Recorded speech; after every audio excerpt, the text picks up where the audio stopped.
ఇది యేసు కృప, ఇది యేసు కృప, ఇది యేసు కృప పరిచర్యలు, ఇది యేసు కృప పరిచర్యలు.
నిజమైన రక్షకుడా,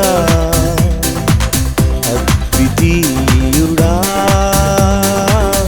ఆది సంభూతుడా, నీకు సాటి లేరెవరు, నీకు సాటి రారెవరు, నీకు సాటి లేరెవ్వరు, నీకు సాటి రారెవ్వరు. యేసయ్యా నీవే నిజమైన దేవుడవు, యేసయ్యా నీవే పూజకర్హుడవు. నీతి సూర్యుడా, నిజమైన రక్షకుడా, అద్వితీయుడా, ఆది సంభూతుడా.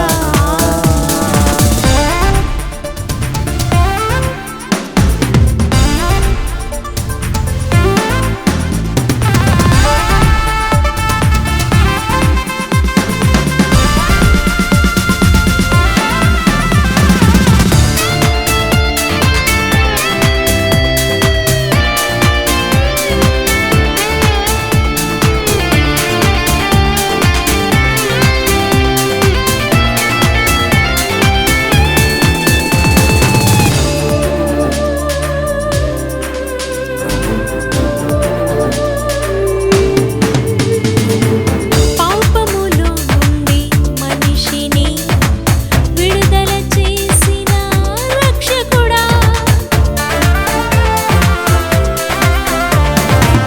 పాపములో నుండి మనిషిని విడుదల చేసిన రక్షకుడా, నిరతము నీతో జీవించుటకు నిత్యత్వమునకు చేర్చితివి, నిరతము నీతో జీవించుటకు నిత్యత్వమునకు చేర్చితివి.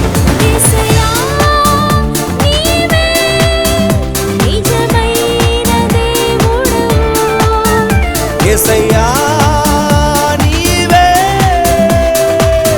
పూజకర్హుడవు. నీతి సూర్యుడా, నిజమైన రక్షకుడా, అద్వితీయుడా, ఆది సంభూతుడా. యోహాను రాసిన మొదటి పత్రిక మొదటి అధ్యాయం 3వ వచనాన్ని చదువుకొని ధ్యానం చేసుకుందాం. మాతో కూడా మీకును సహవాసము కలుగునట్లు మేము చూచిన దానిని వినిన దానిని మీకును తెలియజేయుచున్నాం. మన సహవాసం అయితే తండ్రితో కూడాను ఆయన కుమారుడైన యేసుక్రీస్తుతో కూడాను ఉన్నది. ప్రభునందు ప్రియమైన సహోదరులారా, సహోదరులారా, పరిశుద్ధ గ్రంథములో ఒక్కొక్క విషయం సత్యముతో కూడినది అని మనం మర్చిపోవద్దు. ఒక గొప్ప సత్యముతో అమర్చబడినది అని మనం మర్చిపోవద్దు. పరిశుద్ధ గ్రంథం అంతా కూడా వ్రాయబడింది దేవుని యొక్క దర్శనాలతో, అంతేకాకుండా ప్రవక్తులు ఆత్మ ఆవేశము చేత అంటే పరిశుద్ధాత్మ పూర్ణులై పలికిన శ్రేష్టమైన సత్యవాక్కులు గనుక ఇదేదో ఒక కులం కోసం, ఒక జాతి కోసం, ఒక మతం కోసం, ఒక దేశం కోసం రాసిన పుస్తకం కాదు, లేక కాలక్షేపం యొక్క కథలు చెప్పుకునే పుస్తకం అంతకంటే కాదు. తూర్పుకు గుమ్మం పెట్టుకోండి, పడమరికి కిటికీలు పెట్టుకోండి, ముహూర్తం పలానా రోజు పెట్టుకొని పెళ్లి చేసుకోండి, ఇలాంటి వాటిని చెప్పడానికి ఈ పుస్తకం రాయబడలేదు. మానవుని జీవిత చరిత్ర, మానవుని యొక్క జీవిత చరిత్ర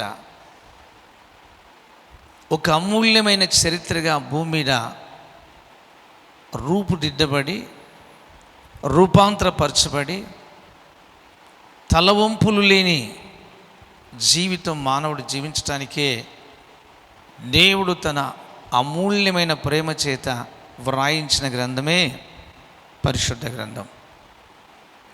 కనుక మనము నిర్లక్ష్యం చేయవద్దు అని నేను మరలా మీకు తెలియజేసుకుంటున్నాను. దేవుని వాక్యాన్ని నిర్లక్ష్యం చేయొద్దు. యోహాను గారు యేసు ప్రభువారి శిష్యుడైన యేసు ప్రభు రొమ్మున ఆనుకొని అనుభవించాడు, ప్రభు ప్రేమను అనుభవించాడు, ప్రభు స్నేహాన్ని అనుభవించాడు. ఒట్టిగా చెప్పడం లేదు, యేసు ప్రభుతో స్నేహం చేసి, సహవాసం చేసి అనుభవించాడు. ఏదో అడప కాదండి, ఆశమాశగా కాదండి, సమస్తము విడిచిపెట్టి ధోనిను, తండ్రిని, వృత్తిని, ప్రాంతాన్ని, తనకున్న సమస్తం విడిచిపెట్టి యేసు ప్రభును వెంబడించి పరిపూర్ణముగా ఇంచుమించు 3.5 సంవత్సరాలు యేసు ప్రభుతో స్నేహం చేసిన వ్యక్తి జాన్ గారు.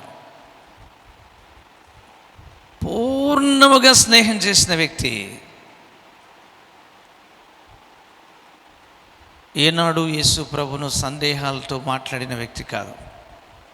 యేసు ప్రభు ఏం చెప్పినా నమ్మటం తప్ప రెండోది చేయడు. ఆయన ఎప్పుడు ప్రక్కలోనే ఉంటూ ఎక్కడ కూర్చున్నా యేసు ప్రభు రొమ్ముకు ఆనుకుంటాడట, అట్లాగా ఆనుకొని కూర్చుంటాడట. అంత ప్రియ శిష్యుడు. పేతురు ప్రధానమైన శిష్యుడు కాదని నేను చెప్పట్లేదు. శిష్య బృందం అంతా కూడా మంచి ఆయనకు ప్రధానమైనటువంటి శిష్యులే. కానీ యోహాను గారు పరిపూర్ణంగా దేవుని ప్రేమను అనుభవించాడు స్నేహం చేసి. అందుకే ప్రకటన గ్రంథం యోహాను గారిని దేవుడు పరలోకం తీసుకెళ్ళి పరలోకాన్ని చూపించి లోకానికి సంభవించబోయే సంభవాలన్నీ కూడా, రెండవ రాకడలో సంభవించబోయే సంభవాలన్నీ కూడా లోకానికి సంభవించబోయేటువంటి దుర్గతి అంతా కూడా ఈ పాత భూమి పాత ఆకాశము అంతరించిపోయే చరిత్ర, క్రొత్త భూమి క్రొత్త ఆకాశము మరలా సృజించి క్రీస్తు వారు ఈ లోకాన్ని పరిపాలన చేసేటువంటి చరిత్ర, ఇదంతా కూడా క్షుణ్ణంగా వివరంగా అంత గొప్పగా దేవునితో స్నేహం చేసిన వ్యక్తి. పరలోక మర్మములన్నీ కూడా దాచుకోకుండా యోహాను గారు భూలోకంలో ఉన్నప్పుడే ఆత్మచేత యోహాను పరలోకానికి కొనిపోయి ఈ లోకానికి సంభవించే ప్రతిదీ కూడా చెప్పాడు. అంతటి స్నేహబంధం. మనలాగా వెరీ స్నేహాలు చేసేది కాదు యేసు ప్రభు స్నేహం. ఇందాక నేను పాట పాడాను, మీరు నాతో పాడారు. అక్కడ నేనేం రాసుకున్నానో చూసారా? నేను మరిచిపోయినా నన్ను మరిచిపోలేడు యేసయ్య నీ కృప. నేను విడిచిపోయినా నన్ను విడిచిపోలేదు యేసయ్య నీ కృప. నేను లోబడకపోయినా నన్ను ప్రేమిస్తూనే ఉన్నావు. నేను తిరుగుబాటు చేసినా నన్ను క్షమిస్తూనే ఉన్నావు. ఎంత శ్రేష్టమైనది నీ కృప, ఎంత దివ్యమైనది నీ కృప అని ప్రభు యొక్క ప్రేమను అనుభవిస్తూ నేను కూడా ఆయన చిన్ని సేవకునిగా ఆయనతో ఉన్న అనుభవాలు రాసుకున్న సందర్భాలు అవి.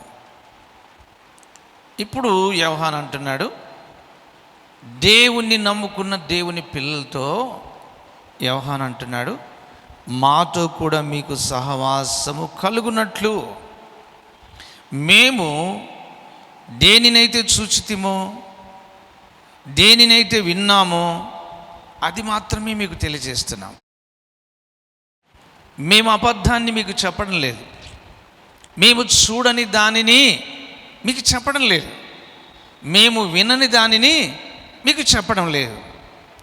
ఏదైతే మేము చూసామో, ఏ రక్షకుని చూసామో, ఏ ప్రాణప్రియుని చూసామో, ఏ ప్రాణనాథంతో స్నేహం చేసామో, ఏ ప్రాణప్రియునితో బంధం కలిగి జీవించామో, ఏది మా చెవులతో విన్నామో, ఆయన చేసిన కార్యాలు కళ్ళతో చూసామో అది మాత్రమే మీకు మేము చెప్తున్నాం. ఆమేన్, స్తోత్రం. అది మాత్రమే మేము మీకు చెబుతున్నాం. మాతో కూడా మీకు స్నేహం కలగాలి. మొట్టమొదట మాతో మీకు స్నేహం రావాలి. దేవుని సేవకులతో స్నేహం, సహవాసం, ద ఫెలోషిప్. సంపూర్ణంగా నేను సేవకు వచ్చింది 96. అంతకుముందు ఉద్యోగం చేసుకుంటూ సేవ చేసింది 82 నుండి దేవుడు నా చేత వాక్యం చెప్పిస్తున్నాడు. ఏమి రూపాలు ఎత్తుతారో క్రైస్తవులు, ఒక్కొక్కసారి ఒక రూపం, ఒక్కొక్కసారి ఒక విధంగా. కడుపు నొప్పి వచ్చినప్పుడు ఒక రూపం, తలనొప్పి వచ్చినప్పుడు ఒక రూపం, భక్తిలో ఏదన్నా అత్యవసరతలు వచ్చినప్పుడు ఒక రూపం, అన్ని సమస్యలు తీరిపోతే ఇంకొక రూపం. నేను ఎన్నో విధాలుగా చూస్తాను. మన సంఘంతో నేను ఇవన్నీ ఎందుకు మాట్లాడతానంటే, ఈ సంఘం సార్వత్రిక సంఘముగా స్థిరపడాలి. ఈ సంఘము ఎత్తబడే సంఘములో ఉండాలి.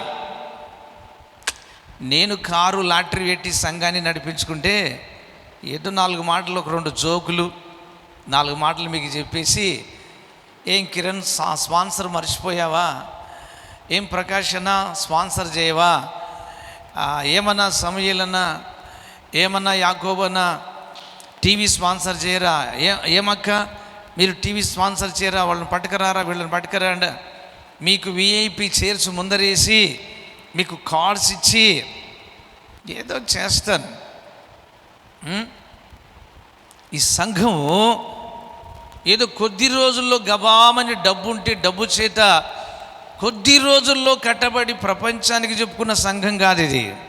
ఈ చర్చి, ఈ మందిరం కన్నీటి ఉపవాస ప్రార్థనలతో, పొలాలు అమ్మి, బర్రెలమ్మి, బంగారం అమ్మి, ఉపవాసాలుండి కన్నీటి ప్రార్థనల చేత కట్టబడిన మందిరము ఈ పరిశుద్ధ దేవాలయం. ఈ సంఘము ఒక వజ్రము లాంటి సంఘం అని నేను ఎప్పుడు ఆనందిస్తుంటాను. అందుకే ఎవరైనా ఆదివారం పూట నన్ను మీటింగ్కు రండి, మా మందిరం ఓపెన్ చేయడానికి రండి అంటే, మీ మందిరము మీకున్న సమస్తము నాకు రాసిచ్చినా నేను రాను అని చెప్తాను. ఆదివారం రోజు రండి అని అడిగితే నేను రాను బాబు అని చెప్తాను. మీరు ఆదివారం ఎంత సునాయాసంగా తీసుకుంటారంటే, పెళ్ళికి పిలిస్తే చాలు, మిమ్మల్ని పెళ్లి కార్డు ఇస్తే చాలు ఆదివారం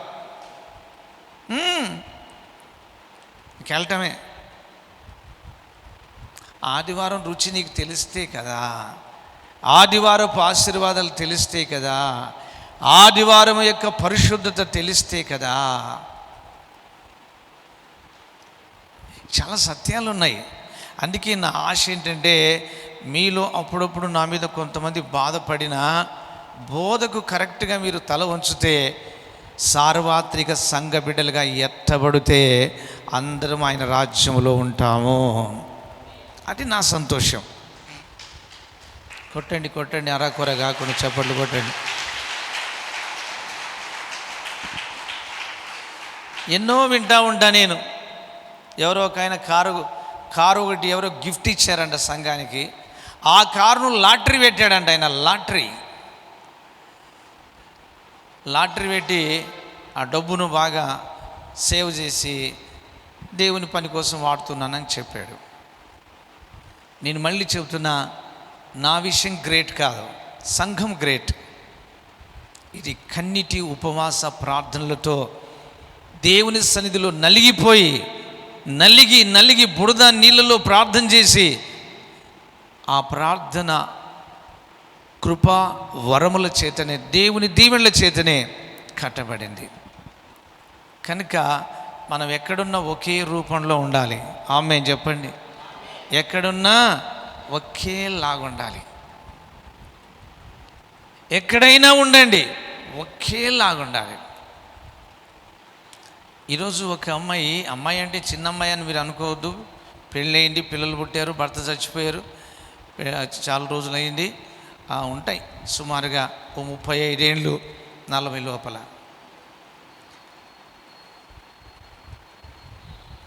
నాకు కానుక ఇస్తుంటే కానుక తీసుకోవాలనిపించట్లే. అన్నీ తల మీద చేతులు పెట్టి ప్రార్థన చేస్తూ ఆమె కానుక ఇస్తుంటే తీసుకోవాలనిపించట్లే. అందుకే మీ దశమ భాగాలు కూడా ప్రభు చిత్తం అయితే ప్రార్థన చేసి ఒక కానుక పెట్టి ఇక్కడ పెడతా, మీరే ఏమన్నా ప్రార్థన చేసుకొని వేసుకోండి. ఒక విధవరాలు ప్రభువు నమ్మింది, రక్షింపబడింది, 2 పిల్లలు, ఏ సోర్సెస్ లేవు, ఎక్కడి నుండి ఐశ్వర్యం లేదు.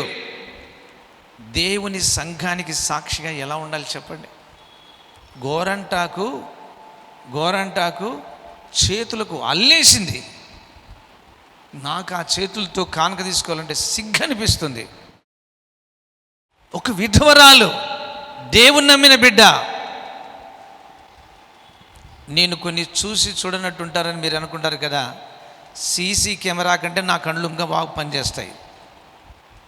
సీసీ కెమెరాకైనా మబ్బు వస్తుందేమో కానీ నాకు రాదు. నా కళ్ళు యేసు రక్తంతో కడగబడ్డాయి కనుక నాకేం మీ మీద వ్యసనం కాదు, అసూయ కాదు, వేడుక కాదు, మిమ్మల్ని బాధ పెట్టాలని నాకేం లేదు. మనము దేవుని రాజ్య వారసులుగా స్థిరపరచబడాలి. ఈరోజైనా, రేపైనా, ఇంకొకసారైనా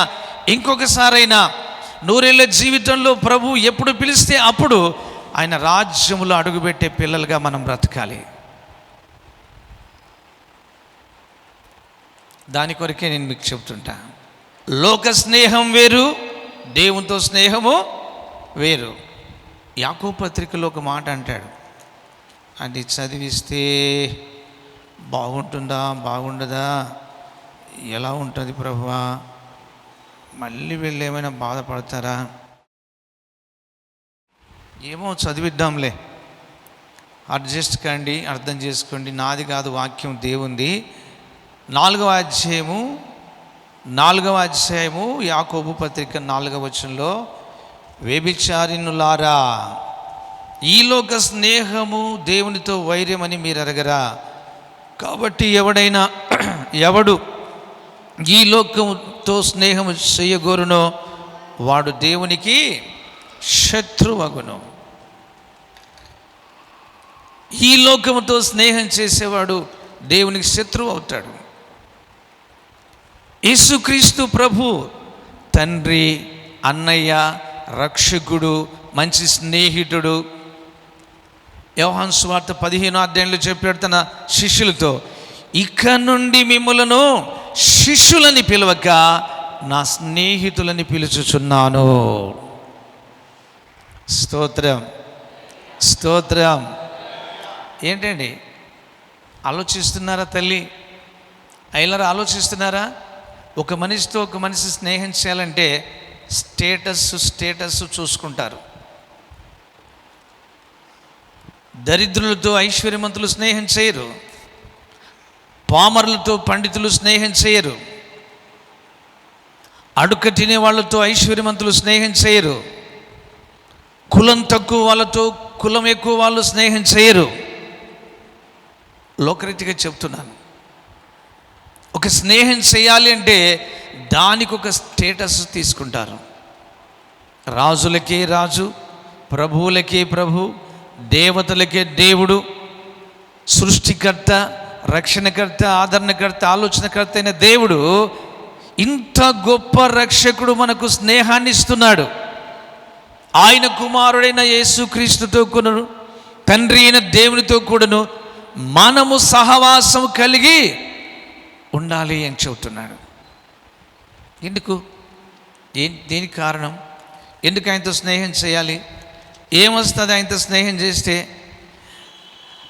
తండ్రి అయిన దేవునితోనూ ఆయన కుమారుడైన యేసుక్రీస్తుతో కూడా మనము సహవాసము కలిగి ఉండాలి. క్రీస్తుతో కూడా మన సహవాసం ఉన్నది. ఆయనతో స్నేహం చేస్తే వచ్చేది ఏముంది?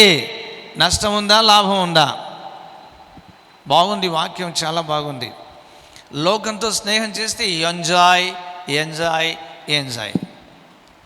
లోకంతో స్నేహం చేస్తే ఎంత సంతోషమో, ఎంత ఆహ్లాదకరమో కదా.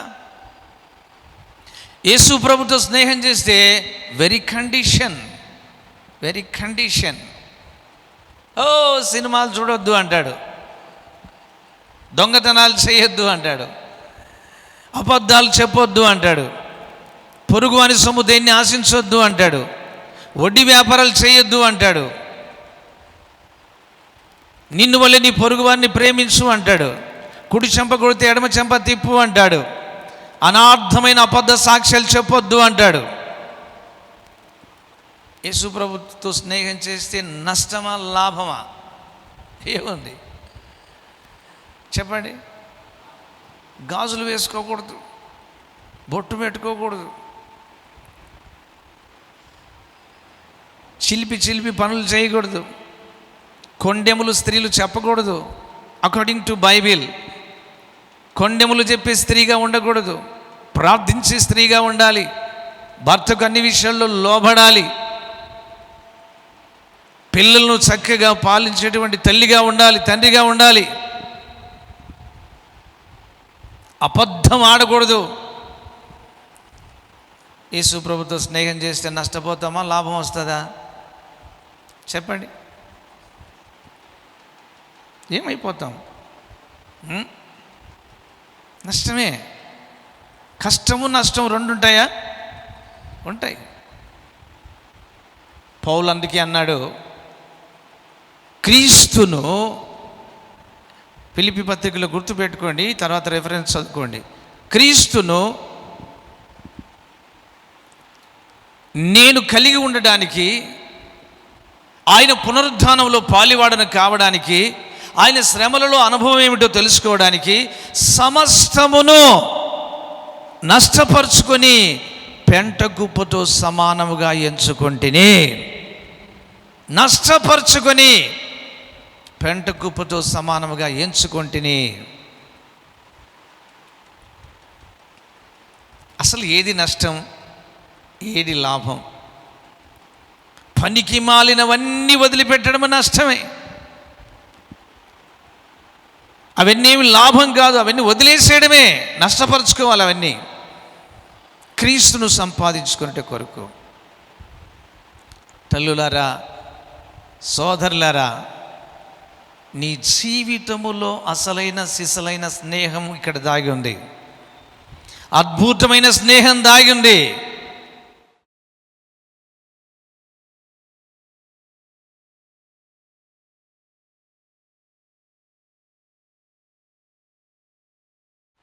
పరిశుద్ధుడా తండ్రి, మీ పాదాలకు యేసయ్య నామములో స్తోత్రాలయ్యా. నీ కనికరము గల పాదాల యొద్ద ప్రణుతిస్తున్నాం, ప్రస్తుతిస్తున్నాం, ఆరాధిస్తున్నాం, ఘనపరుస్తున్నాం, మహిమపరుస్తున్నాం. నాయన, మా మంచి స్నేహితుడా, మీ ప్రేమ గల రక్తాన్ని ధారపోసి ఘోర పాపులను రక్తంతో కడిగి నీ పరిశుద్ధ సంఘ సహవాసంలో చేర్చి నీ స్నేహం కోసం పిలిచిన వాడా, నీకు స్తోత్రాలైనా.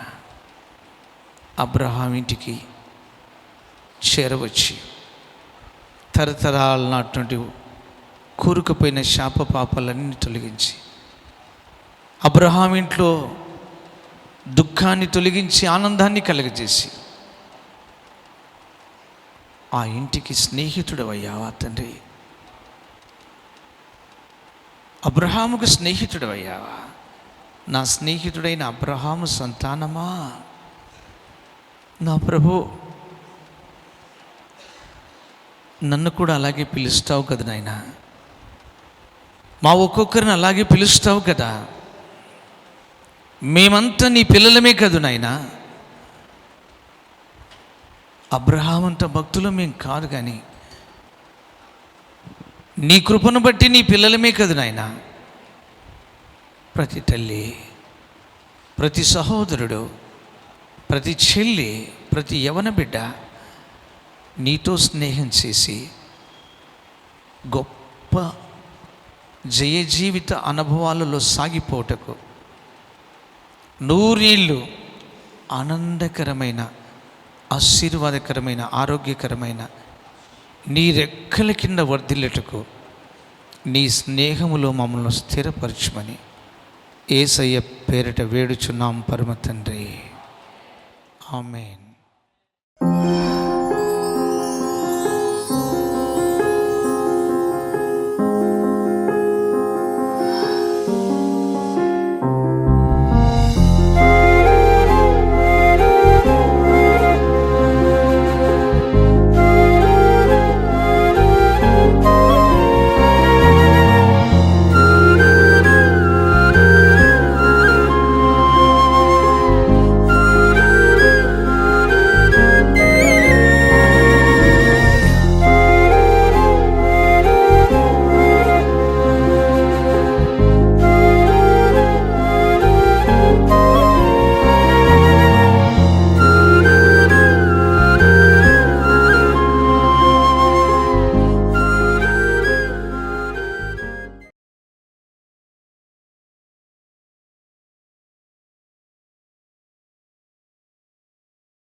మా చిరునామా బ్రదర్ అందనం సుధాకర్ గారు, యేసుకృపా మినిస్ట్రీస్, దేవనగర్, నంద్యాల, ఆంధ్రప్రదేశ్, ఇండియా 518501. మా ఫోన్ నంబర్స్ 9866989153.